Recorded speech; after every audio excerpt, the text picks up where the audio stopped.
Amityville, New York, December 1975. When George and Kathy Lutz moved into 112 Ocean Avenue with their 3 children, they thought they'd found their dream home. The Dutch Colonial house was large, charming, and surprisingly affordable. It had a boathouse, a swimming pool, and a peaceful view of the Amityville River. It seemed perfect until they learned what had happened there just over a year before. In November 1974, the house was the scene of a gruesome mass murder. Ronald Butch DeFeo Jr. had murdered his entire family, his parents and 4 siblings, as they slept in their beds. Despite the horror, the Lutzes decided to proceed. They were not superstitious. They had a priest bless the home, just to be safe. The priest, Father Mancuso, came to perform the blessing shortly after they moved in. As he sprinkled holy water in one of the upstairs rooms, a commanding male voice boomed behind him, "Get out." He didn't tell the family immediately, but on his drive back to the church, he was overwhelmed by nausea and developed painful blisters on his hands. He tried to warn the Lutzes later,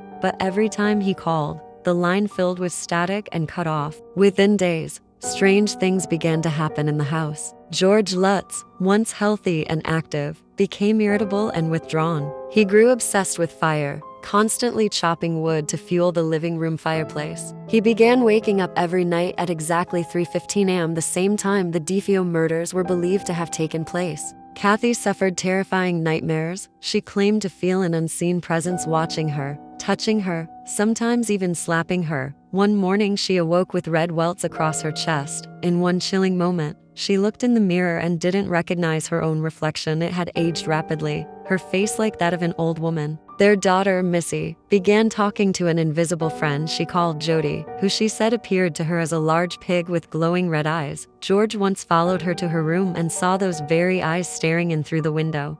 When he ran outside, nothing was there, just hoofprints in the snow, leading nowhere. Doors slammed shut. The house grew bitterly cold no matter how high the thermostat was turned. A swarm of FLIs appeared in the sewing room, even in the dead of winter. Crosses on the walls flipped upside down. The family dog was nearly strangled by his leash while tied outside. George began to suspect the house was trying to separate them, break them down mentally, emotionally, even physically. Then came the bleeding walls. One night, green slime oozed from the keyholes. Dark, black sludge erupted from the toilets. The sounds of footsteps echoed across the floorboards above them. Even when no one was upstairs, a faceless, shadowy figure appeared in the hallway. Kathy levitated in her sleep, screaming. George was plagued by visions of the DeFeo murders. He could see them playing out as if he had been there. Terrified and mentally unraveling, they reached their breaking point. On the 28th night, with a final, violent eruption of chaos in the house,